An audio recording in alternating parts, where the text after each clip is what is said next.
Welcome to the Hitting the Turnbuckle podcast. This is the Monday Night Raw review, the Raw before Elimination Chamber. And the questions coming out of it was, has CM Punk's Mania opponent changed? We're going to get into that quite quickly because it was the opening segment this week on Monday Night Raw was Logan Paul coming out. He was just dumping on Cincinnati for quite a while. I say not quite a while, he was dumping on Cincinnati. CM Punk comes out,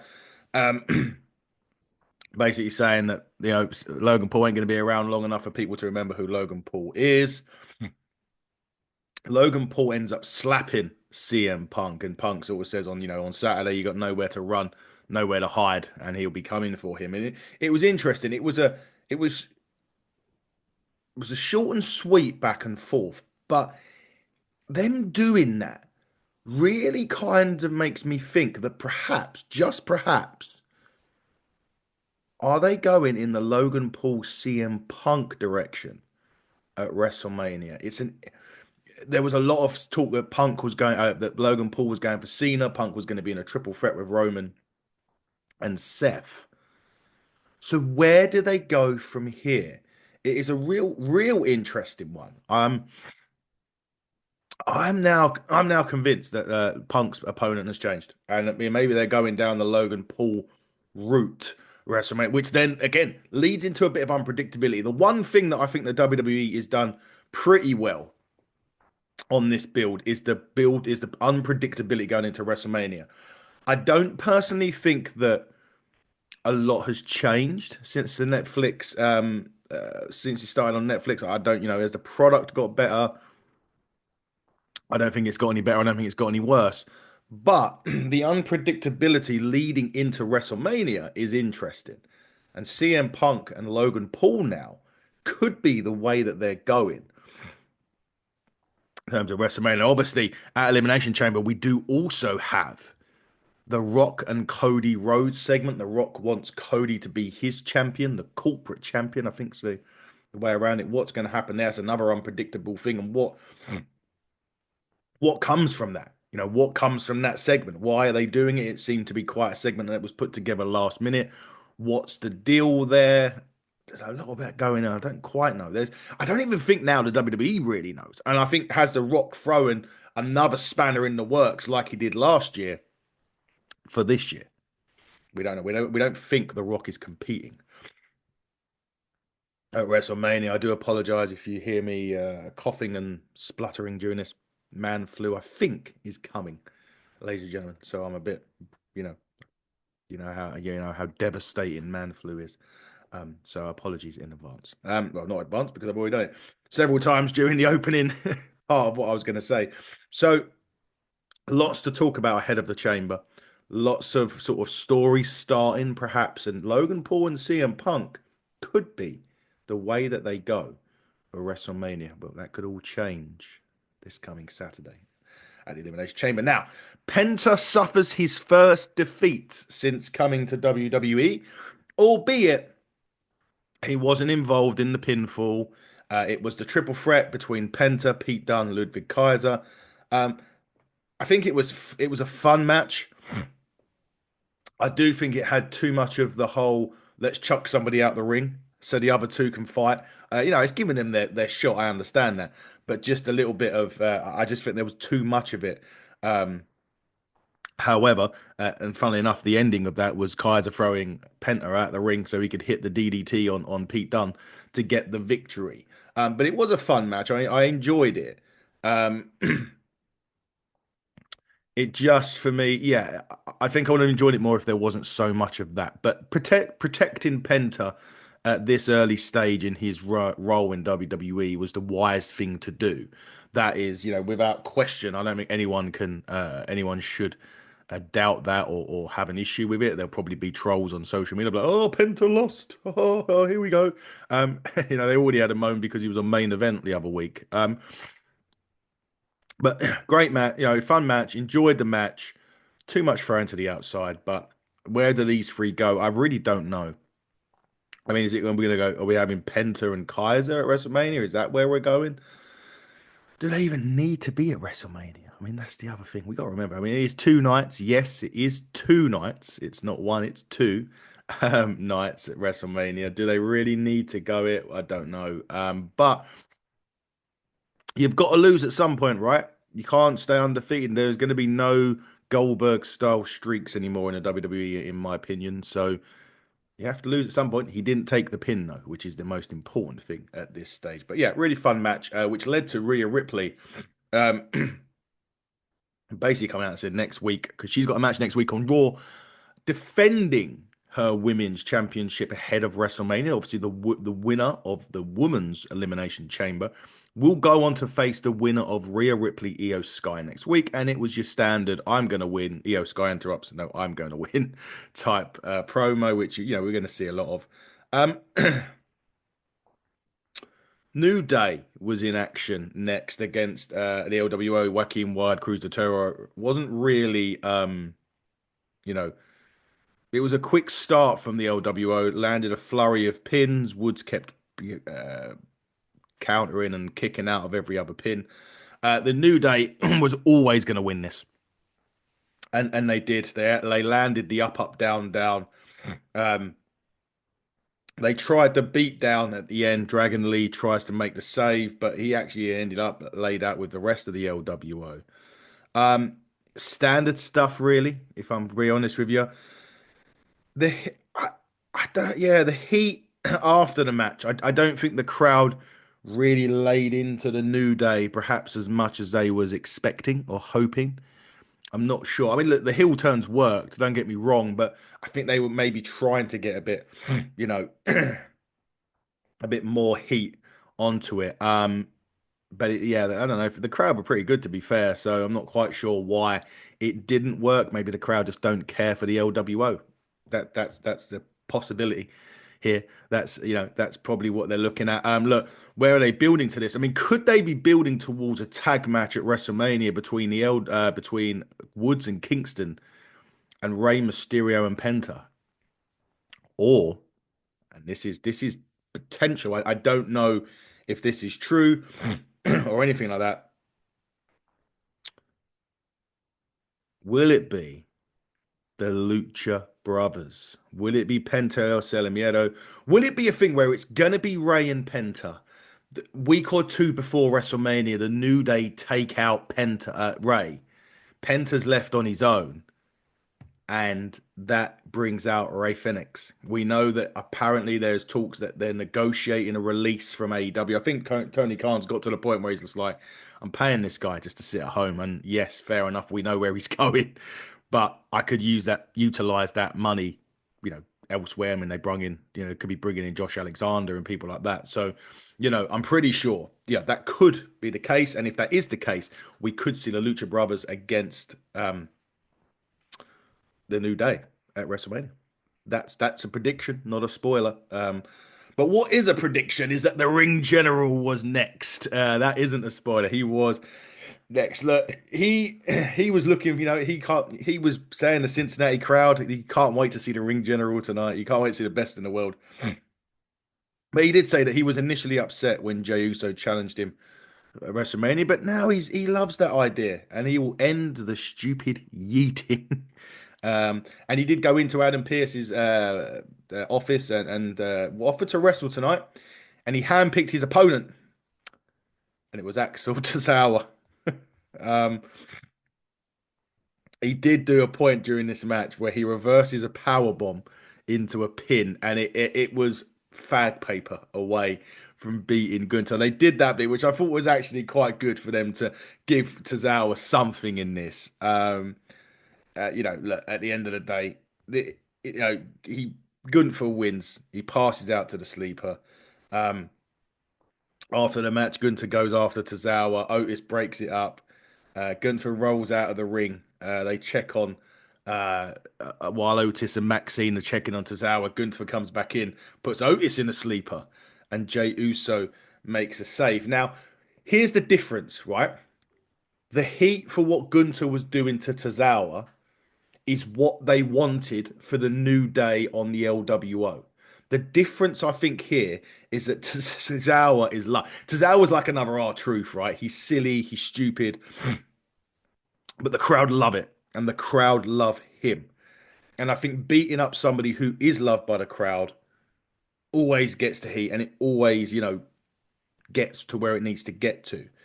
And I think that Gunther is like, maybe because he hasn't been wrestling, he's just been talking, he's kind of lost that bite again. He went through that stage, didn't he? He lost that bite a little bit. I think it was before he won the world title. I can't quite remember, but he just lost something. So, for Gunther to come and do this, to attack him, to go to do what he's doing to Otis, will go a long way to getting that bite back. And more importantly, Tozawa is also amazing at working at the underdog. So you do have to credit both on this. This was a great idea from the WWE. But the point being is, I think the beat down as much worked because of the characters involved, the people that the crowd actually really do or really are into for their silliness. When the LWO, they're just kind of like, yeah, fuck off, get the fuck out of here. But for Otis and Tozawa, they were like, oh, boo, and that's what they were looking for from the New Day bit, which they didn't get. So the women's championships both were on the line, with the Intercontinental Championship and the Tag Championship on the line. And however, WWE, the fact that the women's IC Championship and the women's US Championships ain't on the new game, do better. Seriously, do better. But the women's Intercontinental Championship was up next. Lyra Valkyria against Dakota Kai in this. Look, I thought it was actually a really good match, to be honest with you. Dakota's, I think, like, we've seen a lot of Dakota because she was in the tournament. She's had some matches, and we've actually seen how talented she is. And I feel as if this was Valkyria's best match since joining the main roster. They were both really going for this, and they displayed some of the best counter wrestling that we've actually seen on Raw this year.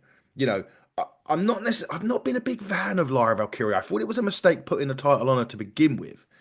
But I will say that, like, if she carries on doing this and having these type of matches with the people that, well, you got to put them in there with people that work together. Obviously, it's natural.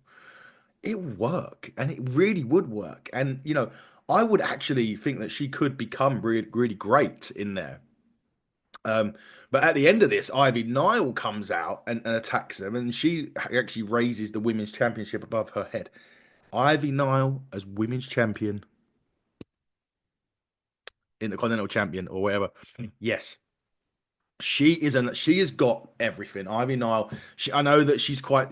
She maybe not have the height, but she's the package. She's got everything. She really is a great wrestler. And I think, whereas we've seen it now with Lyra and Dakota in this, brilliant counter wrestling, some great action. That's what you need. And Ivy Nile has got that in abundance. She is uber talented, which is why she's partnered with Chad Gable, obviously. There's no, and obviously the Creed brothers, there's no doubt about that. I'm really hoping Ivy gets her shot. I do actually hope that we see Chad with the IC belt, the Diamond Mine, the Creed brothers with the tags, and Ivy Nile with the IC championship at some point during this run.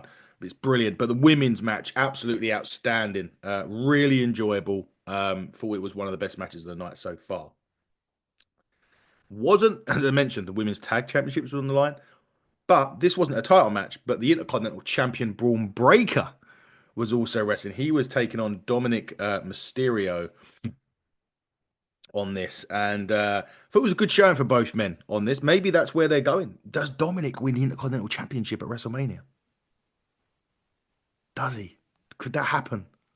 My God, I've never thought of it. Could that happen?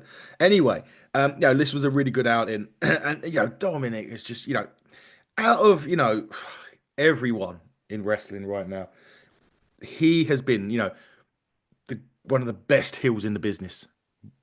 One of them, he has been. I'm just I think it's been brilliant.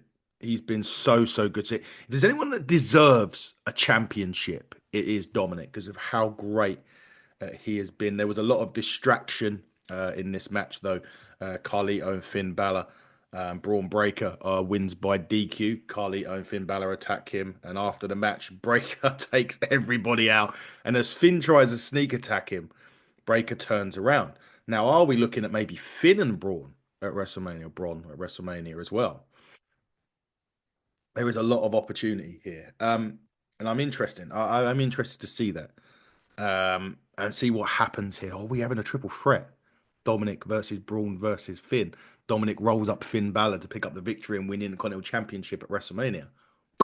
Book it right. Book it right now. um, Cody Rhodes was having a chat. Seth, he was on the mic. He was talking about, The Rock. He said, "Look, what does it mean for someone to want someone's soul? He's never lied to the WWE universe, and he won't lie now." He said the decision it makes just doesn't affect him. It affects his friends and family.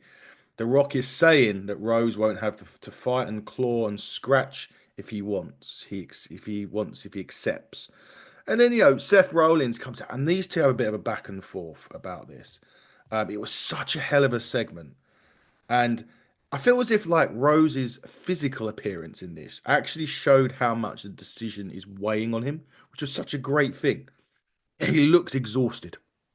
He actually looks like he hasn't slept. Now, Paul Heyman used to say when he was doing his bits with Solo and that he actually wouldn't sleep. So he had that look about him. Rose absolutely does. You know, and Rollins is at his best because obviously Rollins is always normally singing, dancing, fucking wacky colors and all of that sort of shit. But when Rollins is at his best is when he's serious. And Rollins was like to Rhodes, "You don't make the same mistakes that I did. Don't do what I did when I turned on the Shield." Basically, going into that, you know, and he was like, I don't like to say he was as serious as a heart attack, but he really was. And he was like, "Don't make me hate you." That's what. That's the line. Don't make me hate you. That is the line that's going to play massively into WrestleMania, in my opinion. It was a brilliant segment. I don't know necessarily always like long talking segments on wrestling because I sometimes zone out. But when it's delivered in such a way that these two delivered it, it was perfect. And I actually was buzzing for it because it was like, wow, Seth was so serious. Cody looks absolutely knackered. He looks fucked, to be quite honest with you. Seth Rollins looks like he was beating. No, as I said, he was serious. He's obviously got the chamber match as well this coming Saturday, but he was in this serious mode and like that. But that line, "Don't make me hate you," I feel as if that is going to be pivotal into what's going on this coming Saturday at the Elimination Chamber. Now we move into the main event, which is for the Women's World Tag Team Championships. It is Raquel Rodriguez, Liv Morgan. It was Bianca and Naomi. Um, wow. I mean, we're talking the women in the first, in that Intercontinental match. This was equally as great. What a showcase for women's wrestling on Raw this week. What a match this was. There were so many near falls. There was big moves. Yes, you knew the Judgment Day were going to interfere in this, and Dominic did just that. It was weirdly added, though, into the match, and it wasn't really a distraction. But because there were so many twists and turns and near falls, and you're kind of on the edge of your seat with it. It was perfectly done. And eventually, Raquel Rodriguez and Liv Morgan become Raw Tag Team Champions again. Now, with that, obviously they've been teasing a bit of this Jade Cargill situation. Now, she's apparently out of the PC. She's ready. And I wonder now which one, because I know they showed the video of Bianca and Raquel leaving the site of where Jade Cargill was laying on that car. I think, and this is my assumption, everyone's been saying it's Naomi. I think Bianca delivered the KOD to Jade Cargill onto that car. That's my thing. And I think we're going to get another video of it and it will show Bianca doing the job on Jade Cargill, thus giving her her first heel turn in the WWE. Because I think you do have to turn heel once, right? Naomi's been heel. Fair enough. There's a couple that haven't been. Rey Mysterio hasn't been heel in the WWE, but he had been heel in wrestling. But this match, fundamentally delivered in so many ways. It was brilliant, brilliant, brilliant, and obviously new tag team champions. But you know what? This episode of Raw to me delivered an exciting blend of in-ring actions. There was compelling promos with the Seth and the Cody one. Logan and Punk's was okay, but there was that as well. The continued build to Elimination Chamber and also WrestleMania in a sense that are we heading in different directions now with the Punk and Logan Paul situation? It was, there was some standout, but you can just count the women's performances on there. This was one of the best Raws, to be honest, of 2025, which for a go home show, you don't really always get them. They're normally just storyline heavy, storyline driven, interview here, interview there, face off here, contract signing, table spot there. And it was one that it kind of delivered little in the way of hype for the chamber, but was more focusing on WrestleMania. But the match quality and the deliverance of the promos were just amazing. And it was a really fun watch today. Kudos to the WWE for that. Brilliant, brilliant watch. Thoroughly enjoyed it. But guys, this is the first review of many this week. Of course, we're going to be back for some NWA tomorrow. Tomorrow, yes, tomorrow. We're going to be sitting down with NWA star Joe Ocasio ahead of his world title match with Thomas Latimer this coming Friday. Big shout out to TNA Wrestling for the Moose interview last week. That was brilliant. Loved every minute of that. Go and check that out on the interviews. Big shout out to RVD as well for hopefully coming on this week. That's the plan. Anyway, Pacific time, UK time, lots of time difference issues. So we just hopefully it's going to work this week. Obviously, coming soon, we got Gangrel. We do have Big Papa Pump, Scott Steiner. Independence Showcase Season 2 returns next week. I finished filming that yesterday with the lovely Katie Crosby. She's going to come back actually and do a top 10 show. We're looking forward to that. She was magnificent. But just keep it locked. HTT Buckle on X, HTT Buckle on YouTube, Hitting the Turnbuckle podcast on all other social media outlets. And I'll be back tomorrow with the wonderful Miss Fiona Lochran for the NWA review for Looks at Kill Part 4. Until then, everybody, buckle down, stay safe, goodbye.